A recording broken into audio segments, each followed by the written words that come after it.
नमस्कार दोस्तों, स्वागत है आपका सीपी स्मार्ट क्लासेस में। दोस्तों, रोजगार समाचार के इस वीडियो में आप सभी लोगों के लिए कई इम्पोर्टेंट खबरें हैं। तो इस वीडियो में आगे बढ़ते हैं। इससे पहले दोस्तों, अगर आप चैनल पर नए आए हैं, पहली बार चैनल का वीडियो देख रहे हैं, तो चैनल को सब्सक्राइब करना और बेल आइकन दबाना ना भूलिएगा। सबसे पहले बात करते हैं यूपीपीएससी की। तो यूपीपीएससी की में आरएफओ के कई पदों पर चयनितों की नियुक्ति फंसी हुई है। अनुकंपा नियुक्ति के लिए शिक्षा निदेशालय ने ब्यौरा मांगा है। तो यहाँ पे देखिए, दो चीज़ें हैं। एक तो सहायक वन संरक्षक एसीएफ और क्षेत्रीय वन अधिकारी आरएफओ 2017 बैच के 33 चयनित अभ्यर्थियों की नियुक्ति फंसी हुई है, जबकि उनके बाद 2018-19 बैच के चयनितों की नियुक्ति प्रक्रिया काफ़ी आगे बढ़ चुकी है। अगर फाइलें लंबित पड़ी रहीं तो 2017 बैच के संबंधित चयनित अभ्यर्थी अन्य अभ्यर्थियों के मुकाबले जूनियर हो जाएंगे। अभ्यर्थियों ने शासन और उत्तर प्रदेश लोक सेवा आयोग में फंसी फाइलों को शीघ्र निस्तारण की मांग की है। एसीएफ, आरएफओ और पीसीएस की प्रारंभिक परीक्षा संयुक्त रूप से आयोजित की जाती है। प्रारंभिक परीक्षा के बाद परिणाम जारी होने के बाद पीसीएस और एसीएफ, आरएफओ की मुख्य परीक्षा अलग अलग आयोजित की जाती है। एसीएफ आरएफओ 2017 की मुख्य परीक्षा 2018 में 10 से 16 अक्टूबर को आयोजित की गई थी। मुख्य परीक्षा के परिणाम सितंबर 2020 में जारी किए गए और अंतिम चयन परिणाम 10 अक्टूबर 2020 को घोषित किया गया। इस परीक्षा के तहत आयोग ने 137 पदों का अंतिम चयन परिणाम जारी किया था, जिसमें से एसीएफ सामान्य चयन के 17 पद, आरएफओ सामान्य चयन के 48 और आरएफओ विशेष चयन बैकलॉग के 72 पद थे।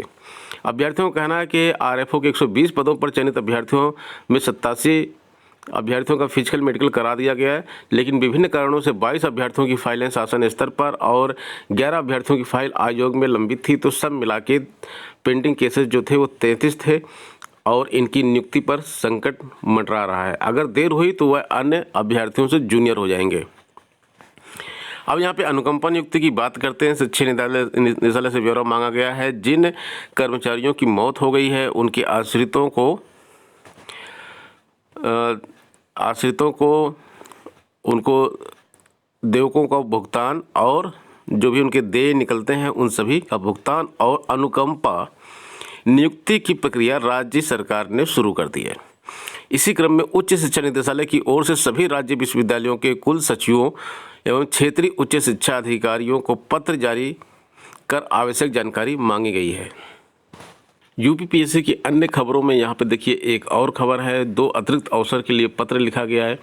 एमएलसी देवेंद्र प्रताप सिंह ने मुख्यमंत्री को पत्र लिखकर मांग की है कि पीसीएस 2018 से परीक्षा का पैटर्न बदले जाने के कारण प्रभावित हुए उन प्रतियोगी छात्रों को पीसीएस परीक्षा में शामिल के लिए 2 अतिरिक्त अवसर दिए जाएं जो ओवर एज हो रहे हैं।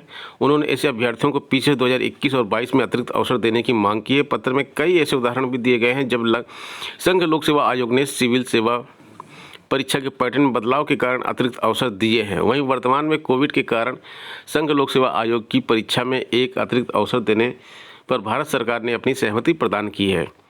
एमएलसी ने मांग की है कि इस आधार पर यूपीपीएससी के अभ्यर्थियों को भी राहत प्रदान किया जाए। और एपीएस भर्ती के लिए फिर से ज्ञापन दिया गया है। एपीएस 2013 की भर्ती अब तक पूरी नहीं की जा सकी है और अभ्यर्थी ओवर एज हो रहे हैं। आयोग को काफ़ी पहले एपीएस के तकरीबन 250 नए पदों का अधियाचन मिल चुका है। अगर अभ्यर्थी ऐसे ही ओवर एज होते रहे तो उनकी भविष्य बर्बाद हो जाएगा। अभ्यर्थियों की मांग है कि आयोग एपीएस के 250 पदों पर भर्ती के लिए शीघ्र नया विज्ञापन जारी करे। युवा मंच की तरफ से योगी रोजगार दो ट्विटर अभियान शुरू कर दिया गया है। सभी विभागों में रिक्त पदों पर विज्ञापन जारी करने की मांग की जा रही है और चयनित अभ्यर्थियों की नियुक्ति और अधर में लटकी भर्तियों को समयबद्ध पूरा किए जाने की मांग की जा रही है। अधीनस्थ में पीईटी रद्द किए जाने की मांग की जा रही है। हालांकि पीईटी का विज्ञापन जारी कर दिया गया है। 26 मई आज है और 11 बजे यह ट्विटर अभियान चलेगा और इसकी जो टैगलाइन है वो ये टैगलाइन यहाँ पे दी गई है। बिल्कुल सेम यही टैगलाइन लिखना है। इससे थोड़ा सा भी अंतर कर देंगे तो ये आपका जो ट्वीट करेंगे वो काउंट नहीं होगा। 50,000 से अधिक पदों की भर्ती का प्रस्ताव, रिक्तियाँ स्पष्ट नहीं है। यूपी ट्रिपल एससी ने आहारता परीक्षा आयोग के दायरे में आने वाले सभी पदों की भर्ती के लिए प्रारंभिक परीक्षा, जिसको पीईटी बोला जाता है, उसके लिए प्रारंभिक अर्हता परीक्षा पीईटी के लिए आवेदन जारी कर दिया है। कल मैंने इसके लिए डिटेल एक वीडियो बना के आपको बताया था, और आप पीईटी में आवेदन कैसे करेंगे उसके बारे में भी मैंने आपको बताया था। राज्य लोक सेवा आयोग हो या संघ लोक सेवा आयोग हो, दोनों ही प्रारंभिक व मुख्य परीक्षाएं कराती हैं, तो इसीलिए अब अधीनस्थ चयन सेवा आयोग ने प्रारंभिक परीक्षा करानी शुरू कर दी है।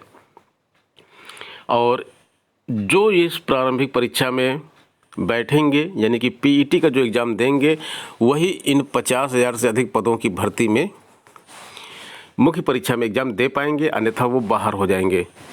तो कुल 30 से 35 लाख आवेदन मिलने की उम्मीद है इस परीक्षा के लिए, पीईटी प्रारंभिक परीक्षा के लिए। और इसमें वन टाइम रजिस्ट्रेशन ओटीआर करवाया जा रहा था, जिसका मशक्क़त जो की गई वो बिल्कुल बेकार चला गया, क्योंकि ये 26 मार्च से ओटीआर हो रहा था, और ओटीआर में 5.5 लाख अभ्यर्थियों ने ओटीआर किया था। उसमें से बामुश्किल 1,08,000 का ही ई लॉकर जनरेट हुआ था। आयोग ने पीईटी में 30 से 35 लाख आवेदन का अनुमान लगाते हुए प्रारंभिक परीक्षा के लिए ओटीआर अनिवार्यता समाप्त कर दी है। ऐसे में समस्त आवेदकों को ऑनलाइन आवेदन की पूरी कार्रवाई करनी होगी। मुख्य परीक्षा के लिए प्री का स्कोर बनेगा आधार, ग्रेड पे 1900 हो या फिर 4600 हो। कम से कम सीधी भर्ती के समस्त पद आते हैं, तो इसमें आयोग प्रारंभिक परीक्षा के प्राप्त अंक स्कोर अभ्यर्थियों को बता देगा। मुख्य परीक्षा के आयोजन के लिए इसी स्कोर अंक के आधार पर बनाया जाएगा। आयोग को यदि हाई स्कूल अथवा इसके समकक्ष में से कम अनिवार्य अर्हता वाले पदों पर भर्ती प्रस्ताव मिलेगा, तो वह इसके लिए अलग से परीक्षा, कौशल परीक्षा और शारीरिक परीक्षा आयोजित करेगा। पीईटी की परीक्षा कई शिफ्टों में होगी, क्योंकि यहाँ पे लिखा है अत्यधिक आवेदन, तो कई शिफ्टों में परीक्षा, आवेदन तो बहुत आएंगे, तो परीक्षा जो है कई शिफ्ट में ही होगी। 8 भर्तियों की परीक्षा का कई वर्ष से इंतजार है। पीईटी की प्रक्रिया जरूर शुरू कर दी है, लेकिन 8 पुरानी भर्तियाँ हैं जिसकी परीक्षाएं अभी नहीं हो पाई हैं, और काफ़ी समय से ये परीक्षाएं पेंडिंग हैं। कोरोना काल में एक बहुत ही चौंकाने वाली खबर मिली है। लखनऊ के सीवर के पानी में कोरोना वायरस पाया गया है। संजय गांधी एसजीपीजीआई हॉस्पिटल जो है लखनऊ का, वहाँ इसकी जांच चल रही है, और वहाँ के माइक्रोबायोलॉजी विभाग जो है यह अध्ययन कर रहा है।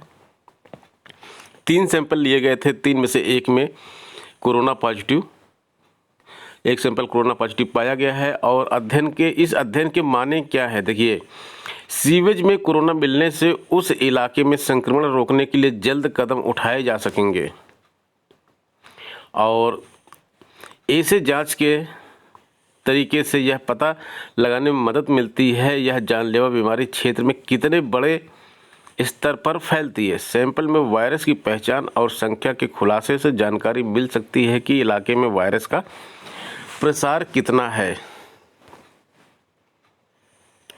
एकलव्य मॉडल स्कूलों के लिए टीचरों की और वाइस प्रिंसिपल की भर्ती निकली थी। पदों की संख्या 3479 थी, और इसके आवेदन की अंतिम तिथि जो है वो नज़दीक आ रही है। 31 मई इसकी आवेदन की अंतिम तिथि है। तो आप लोगों ने अगर अभी तक आवेदन ना किया हो तो यहाँ पे आप आवेदन कर दीजिए, और इसका डिटेल वीडियो नोटिफिकेशन का मेरे यूट्यूब चैनल पे है, आप सर्च कर लीजिएगा, मिल जाएगा वहाँ पे। सहकारिता भर्ती घोटाले में पूर्व एमडी समेत 6 पर केस दर्ज किया गया है।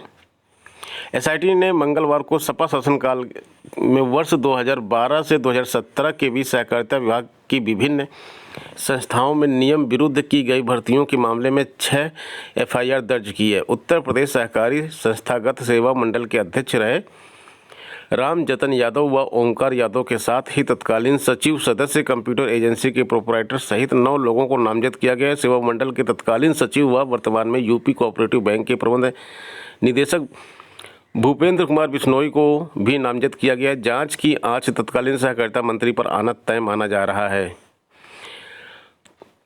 घोटाला किस तरह से किया गया था? चहेतों की भर्ती इसमें कर दी गई थी। एसआईटी की जांच सभी भर्तियों में अभ्यर्थियों के ओएमआर सीट में हेराफेरी कर परिणाम बदलने की पुष्टि हुई है। विज्ञापन के बाद अपनों की भर्ती के लिए शैक्षिक अर्हताएं भी मनमाने तरीके से बदली गई। सहकारी ग्राम विकास बैंक की भर्ती में वर्ष 1976 की सेवा नियमावली में रहते हुए 2013 में फर्जी व सेवा नियमावली बनाकर उसके आधार पर भर्तियां की गई। आरक्षण के नियमों की भी अनदेखी हुई। पहले भर्ती के लिए योग्यता के मानक विज्ञापन में कुछ और थे, जिन्हें चहेतों की भर्ती करने के लिए बदल दिए गए। यही नहीं, इस बदलाव के लिए पत्रावली पर अनुमति बड़े अधिकारियों और मंत्रियों के घर पर जाकर ली गई। राज्य भंडारण निगम व अन्य भर्तियों में भी धांधली हुई थी। 40 विज्ञापनों के जरिए भर्ती की गई थी और सपा शासनकाल में यहाँ पे देखिए 40 विज्ञापन के तहत भर्ती की गई थी और अलग अलग पदों पर भर्ती की गई थी और धांधली की शिकायतों पर पूरे प्रकरण की जांच एसआईटी को सौंपी गई थी। इसमें से 1 अप्रैल 2012 से लेकर 31 मार्च 2017 तक सहकारिता विभाग में सहकारी संस्थागत सेवा मंडल के जरिए की गई सभी भर्तियों के अलावा कोऑपरेटिव बैंक के सहायक प्रबंधक के पदों पर भर्ती की नियुक्ति की जाँच भी शामिल है। टीजीटी पीजीटी 2016 के छात्रों के लिए बहुत ही बड़ी खुशखबरी है। यहाँ पे 15 विषय जो टीजीटी के हैं और प्रवक्ता के 23 विषयों की प्रतीक्षा सूची सोमवार को जारी कर दी गई। उप सचिव नवल किशोर ने जिला विद्यालय निरीक्षकों को निर्देशित किया है कि यदि कोई चयनित अभ्यर्थी किसी कारण से कार्यभार ग्रहण नहीं करता है तो प्रतीक्षा सूची से विषय एवं आरक्षण श्रेणी के अनुसार दूसरे अभ्यर्थी को कार्यभार ग्रहण कराया जाए। तो इसमें जो यहाँ पे लिखा हुआ है ये थोड़ा सा स्पष्ट नहीं है, आप लोग इसको समझ नहीं पा रहे होंगे।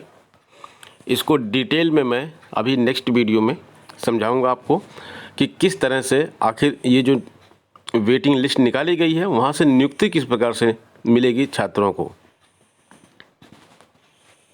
दोस्तों ये हमारा मोबाइल एप्लीकेशन है सीपी स्मार्ट क्लासेस। अगर आप पीईटी की तैयारी कर रहे हैं तो आपके लिए बहुत ही बेहतरीन अवसर है। यहाँ पे पेट परीक्षा के लिए हम डेली एक 10 प्रश्नों का स्पीड टेस्ट आपके लिए लेके आते हैं, जिसमें जीके जीएस और करंट अफेयर के क्वेश्चंस होते हैं और ये हम पिछले 5 महीने से इसको पूरा कर रहे हैं और आपको डेट वाइज यहाँ पे टेस्ट सीरीज मिलेगी। ये फ्री ऑफ कॉस्ट है। आप चैनल का जो ये हमारा ऐप है इसको डाउनलोड कर लीजिए और वहाँ से आप फ्री ऑफ कॉस्ट अपना टेस्ट दे के तैयारी कर सकते हैं। तो दोस्तों मिलते हैं नेक्स्ट वीडियो में नई अपडेट के साथ। धन्यवाद।